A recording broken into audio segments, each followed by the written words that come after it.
Hello and welcome to Prudent IAS, one stop solution for all the competitive exams. अब एक topic आजकल news में बहुत ही ज़्यादा कॉमन है, इंडिया और यूके के बारे में। ये topic of course UPSC aspirants के लिए तो नॉन नेगोशिएबल है, इसको पढ़ना ही पढ़ना है। आईआर हो गया, करंट रिलेटेड, डायनामिक, बहुत सारे इसमें डायमेंशंस हैं जो यूपीएससी के लिए इंपॉर्टेंट है, पूछे जा सकते हैं। बट एक कॉमन आदमी के लिए इस चीज़ को समझना और भी ज़्यादा ज़रूरी हो जाता है, क्योंकि जब भी कोई ऐसी डील्स होती हैं उसका इम्पैक्ट किस पे पड़ेगा? एडमिनिस्ट्रेशन पे नहीं पड़ेगा बल्कि लोगों पे पड़ेगा। लेकिन जब आप न्यूज़ में देखते हैं इंडिया यूके की फ्री ट्रेड एग्रीमेंट हुआ, टैरिफ लाइन रिड्यूस हुई, इन्वेस्टमेंट होगा, ऐसा वैसा, तो बहुत मुश्किल हो जाता है उसको समझना, क्योंकि कुछ कुछ टेक्निकल वर्ड्स का यूज होता है। तो आज हम इस टॉपिक को ऑफ कोर्स यूपीएससी पर्सपेक्टिव से बट एक इजी एक्सप्लेनर की तरह समझेंगे कि हर आदमी जान सके इस डील में बात क्या हो रही है और किस तरह से इंडिया को बेनिफिट मिलेगा और यूके को भी इसका बेनिफिट मिलेगा। अब इंडिया यूके के बीच में एक comprehensive free trade agreement sign हुआ है, ठीक है, ऑलमोस्ट डील ये फाइनल ही है। क्या होता है फ्री ट्रेड अग्रीमेंट? सबसे पहले हम ये जानेंगे। देखिए, जब भी कोई दो लोग हों, चाहे यहाँ दो देश हों, आपस में डील कर रहे हैं, यानी कि ट्रेड करते हैं। अब ट्रेड में क्या होता है, वहां जो सामान बन रहा है वो यहाँ आएगा, जो यहाँ बन रहा है वो वहां जाएगा, ठीक है। इस ट्रेड को जो भी देश सामान भेज रहा है वो अपने ही टर्म्स एंड कंडीशंस पे करता है। जैसे इंडिया बोलेगा हमारे यहाँ का सामान यहाँ से वहां जा रहा है, हम इस पे टैक्स लगाएंगे, ठीक है, या कोई ड्यूटी इम्पोज करेंगे ताकि आपके यहाँ ये महंगा हो, ठीक है, और हमारे यहाँ थोड़ा लेवरेज मिले, बिकॉज इंडिजिनस इंडिया का सामान है यार, वहां महंगा होना चाहिए। ऐसा ही यूके भी हमारे साथ कर सकता है। या फिर हम कह सकते हैं, रेस्ट्रिक्शन लगा सकते हैं कि कोई पर्टिकुलर गुड है जिसकी इंडिया में ऑलरेडी कमी चल रही है, ठीक है, उसको हम एक्सपोर्ट नहीं करेंगे, हम उसमें आपके साथ डील नहीं करेंगे। ऐसे ही और भी बहुत सारे बैरियर्स होते हैं, जैसे कि क्वालिटी बैरियर। क्वालिटी बैरियर आपने सुना होगा कि इंडिया से जो आम होते हैं, अल्फोंसो मैंगो, उसकी बड़ी ज़्यादा डिमांड है ना। और एक बार रिसेंट ही न्यूज़ में आया था कि पूरा का पूरा शिपमेंट वापस कर दिया गया था, ये बोल के कि एज पर क्वालिटी नहीं है। तो ये भी एक तरह का बैरियर हो जाता है। इस तरह की जो चीज़ें होती हैं उनको बोला जाता है ट्रेड बैरियर्स, ठीक है। अब जब हम किसी कंट्री के साथ फ्री ट्रेड अग्रीमेंट करते हैं तो हम क्या बात करते हैं कि हम इन ट्रेड बैरियर्स को रिड्यूस करेंगे। इसका मतलब क्या है, आपके यहाँ का जो भी गुड्स है वो हमारे यहाँ आसानी से आ सकता है और हमारे यहाँ का गुड्स आसानी से जा सकता है। क्या सिर्फ गुड्स? नहीं, गुड्स के साथ साथ, मतलब जो सामान होता है उस सामान के साथ साथ services, technology, idea, everything that can be traded is covered over here. Services में देखिए एक बहुत ही इंपॉर्टेंट पॉइंट है स्पेसिफिकली इंडिया यूके के लिए। यूके में क्या होता है, जो वर्किंग प्रोफेशनल्स होते हैं, ठीक है, अब इंडिया से कोई यूके में जॉब करने गया है तो वो एक वर्किंग प्रोफेशनल हो गया जो यूके में काम कर रहा है। तो यूके का हमेशा से इन लोगों को लेके ना बहुत ही कंजर्वेटिव अप्रोच रहा है। ये बहुत टाइट पॉलिसीज बनाते हैं। कहते हैं, इन्होंने क्या बोला, ये सिर्फ 1800 वीजा देते हैं। आप बताइए, मतलब ओनली 1800 वीजा। इनकी policy regarding these working professionals is very tight. Indian families हो गई, उनको लेके भी ये बात कर रहे हैं कि हम बहुत टाइट वीजा पॉलिसी रखेंगे। ये चीज हमेशा से इंडिया को खटकती थी कि भाई आप ऐसा क्यों कर रहे हो, अगर हमारे साथ ट्रेड करना है, सारा कुछ करना है, तो इंडिया का हमेशा से ये एम था कि ये सर्विसेज में जो वर्किंग प्रोफेशनल्स पे इतना टाइटन कर रखा है, इसको पहले आप नेगोशिएट करिए। इन चीज के लिए आपके पास सॉफ्ट कॉर्नर होना चाहिए, मतलब कि वीजाज बढ़ाइए, ठीक है, जो एक्सेस है या वर्किंग प्रोफेशनल्स है वो आसानी से आ जा सकें। इंडिया का हमेशा से एक एम था। इसी सारी चीज को ध्यान में रखते हुए ये फ्री ट्रेड अग्रीमेंट किया गया है। और हम जानेंगे किस तरह से एक नई चीज का इन्वेंशन यहां पे हुआ है, डिप्लोमैटिक नेगोशिएशन। अब इस फ्री ट्रेड एग्रीमेंट में एग्जैक्टली क्या बात की गई है वो देखते हैं। इंडिया और ये है UK, goods, services, technology, idea, what ever is possible that can be traded. UK ने बोला है 99% जो टैरिफ लाइन थी, मतलब ऐसी चीजें जो 99% टैरिफ में थे, हम उस पर आपको ड्यूटी फ्री एक्सेस देंगे। बहुत अच्छी बात है ना। इंडिया ने क्या बोला बदले में, हमारे यहाँ जो 90% चीजें थी जिसमें हम टैरिफ लगा रहे थे, हम भी उस पर आपको ड्यूटी फ्री एक्सेस देंगे। इन शॉर्ट अब क्या होगा, इंडिया से जो गुड्स यूके जा रहे हैं आसानी से जा सकेंगे ड्यूटी के बिना। बहुत सारे गुड्स 90%, नॉट ऑल, यूके से सिमिलरली 99% जो चीजें हैं वो बिना ड्यूटी के इंडिया आ सकती हैं। ठीक, इंडिया ने क्या करा, इंडिया ने बोला देखिए बहुत सारी चीजें तो ठीक है, लेकिन जो डेयरी है, हमारा एग्रीकल्चरल सेक्टर का कुछ प्रोड्यूस है, ठीक है, इन सारी चीजों पे हम अपना टैरिफ नहीं रिड्यूस कर सकते। यूके ने डिमांड करी थी स्पेसिफिकली डेयरी प्रोडक्ट्स को लेके, एग्रीकल्चरल प्रोडक्ट्स को लेके, और भी बहुत सारी चीजें हैं। ये इंडिया ने क्यों करा, इंडिया ने इसलिए किया ताकि वो अपने मैन्युफैक्चरर्स को, अपनी इंडियन इंडस्ट्री को प्रोटेक्ट कर सके, डोमेस्टिक इंडस्ट्री को प्रोटेक्ट कर सके। इस बारे में हम एक बार लास्ट में बात करेंगे।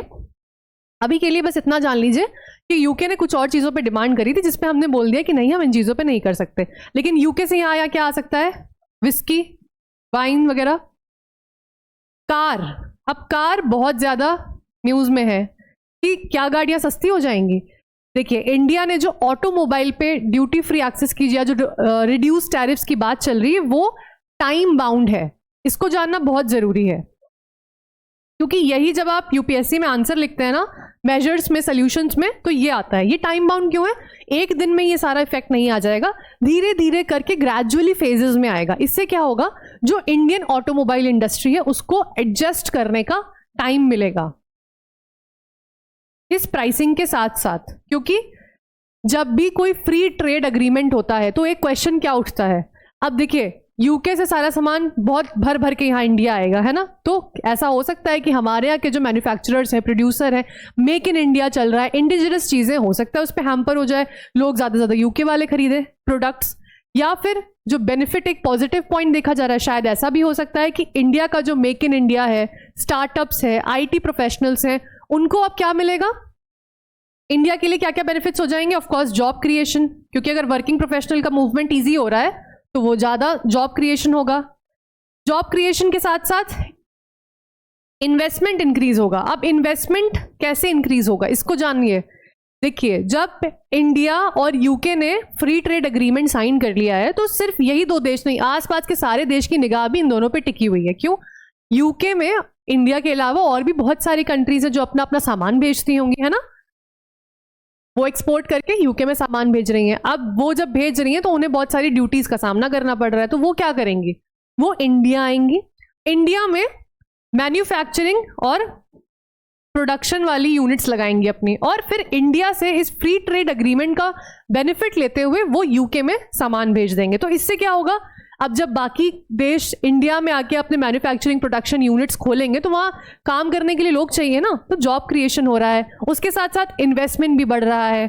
ठीक है, और ऑफ कोर्स इंडिया को जो सामान का एक्सेस हो रहा है, that something on a different note, वो तो हो ही रहा है बेसिक ट्रेड में।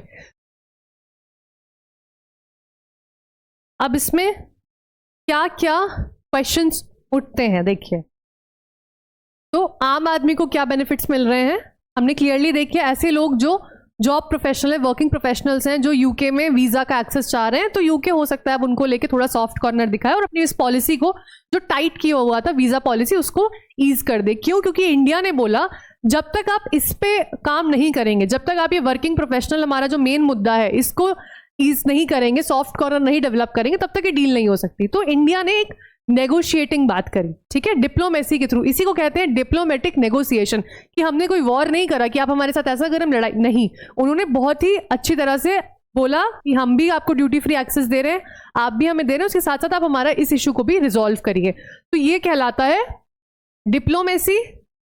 Along with diplomacy we are going for negotiation.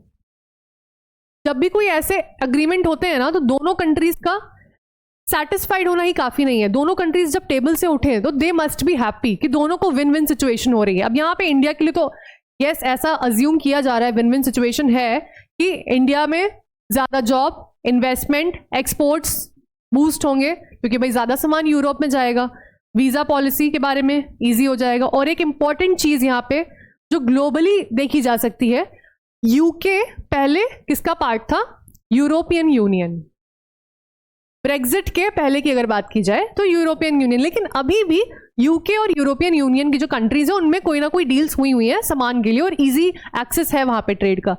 ये डील से जब इंडिया के गुड्स यूके जाएंगे तो यूके से हमें क्या मिल रहा है, gateway to Europe, gateway to Europe. Extremely important एक फ्यूचर अगर विजन की बात की जाए तो इससे हमें हेल्प मिलेगी। ये सारे बेनिफिट्स देखे जा रहे हैं इंडिया के लिए। यूके के लिए वहाँ का सामान इंडिया में आएगा, सेम चीज़ें वहाँ भी हो सकती हैं, वहाँ का एक्सपोर्ट बूस्ट होगा, ठीक है। वहाँ का जो मैंने बताया विस्की हो गया, कार हो गया, जो भी उनकी चीज़ें हैं वो भी यहाँ ज़्यादा से ज़्यादा आएंगी। स्पेसिफिकली उनको लीगल और फाइनेंशियल सर्विसेज के बारे में भी बात करनी थी, ठीक है। तो ये सर्विसेज को भी अब इंडिया में एक्सेस दिया जाएगा। ऐसी बहुत सारी चीज़ें हैं जिससे दोनों को बेनिफिट होगा। बट इसमें एक सिचुएशन जो एक क्वेश्चन राइज हो सकता है, एक मॉरल एथिकल क्वेश्चन या एक डायलेमा हो सकता है या एक कॉन्फ्लिक्ट की, हमेशा जब भी ऐसी ट्रेड साइन हो रही है तो मैंने पहले जैसे बताया डोमेस्टिक पर्सपेक्टिव क्या है इसका, कि जब आप दूसरे देश का गुड्स भर रहे हैं इंडिया में तो हमारी जो इंडिजिनस